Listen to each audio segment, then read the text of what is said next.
We bring you the latest updates from the Pna Newsroom. Another round of oil price hike is expected to take effect starting tomorrow, October 18. Filipina Shell and Sea Oil Philippines said they will hike prices of gasoline by 80 centavos per liter, diesel by 2 pesos and 70 centavos per liter, and kerosene by 2 pesos and 90 centavos per liter. Clean Fuel will also increase its gasoline and diesel prices except for kerosene, which it does not carry. Meanwhile, transport group Pasang Mazda is calling for a surge-free or an additional 1 peso on fare during rush hours to offset the high cost of fuel products. The group said that even with the recent fare increase, it is still not enough amid the continuous oil price hikes. The Department of Agriculture reaffirms its commitment to raise awareness on food security and promote collective action towards ensuring healthy food on every household's table. In this year's celebration of World Food Day, the DA focuses on the message that no one will be left behind in the creation of a healthy and better society. Among the activities laid out by the DA are the distribution of meat in a box and the DANMIS, or the National Meat Inspection Service, and distribution of pasteurized milk to daycare and elementary students in cooperation with the National Dairy Authority. Earlier, the Office of the Press Secretary said that achieving safe, nutritious, and affordable food is possible under the administration of President Ferdinand Marcos Jr. The OPS said the best way to achieve food security is to support farmers and fisherfolk and caring for the environment. The Marcos administration is working on increasing the production of rice, corn, and other food products to stabilize prices.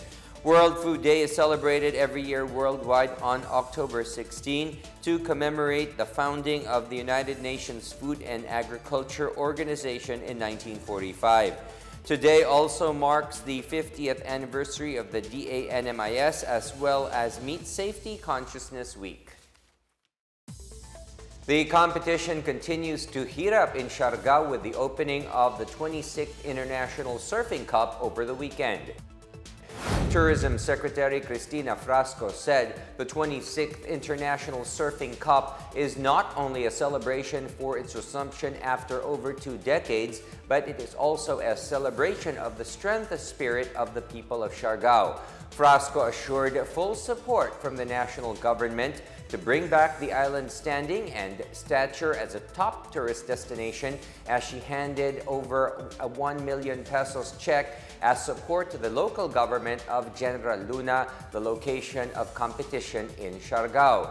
The ongoing International Surfing Cup in Siargao is considered by the World Surfing League as a qualifier for upcoming surfing events in Asia.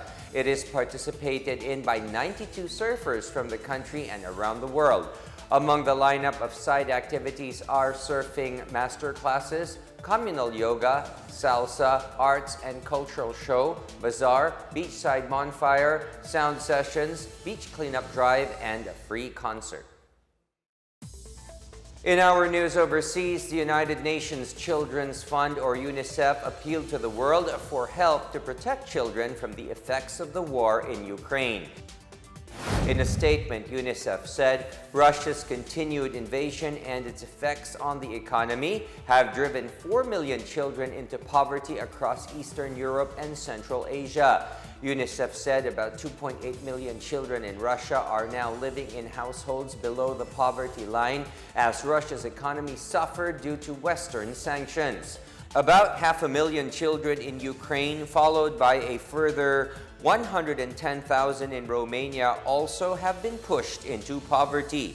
UNICEF warns that poor children will lose access to health care and education and are more at risk of violence, exploitation, and abuse. It said the increase in child poverty will lead to deaths, lost chances for education, and lost futures. And that is the latest and the biggest stories from the Pna Newsroom. For more news content, visit our webpage or head onto the Philippine News Agency's Facebook and Twitter accounts. We are also shown on the social media pages of the Office of the Press Secretary and Radio Pilipinas RP1. Stay tuned for more news updates. I am William Theo. We tell stories that inspire change.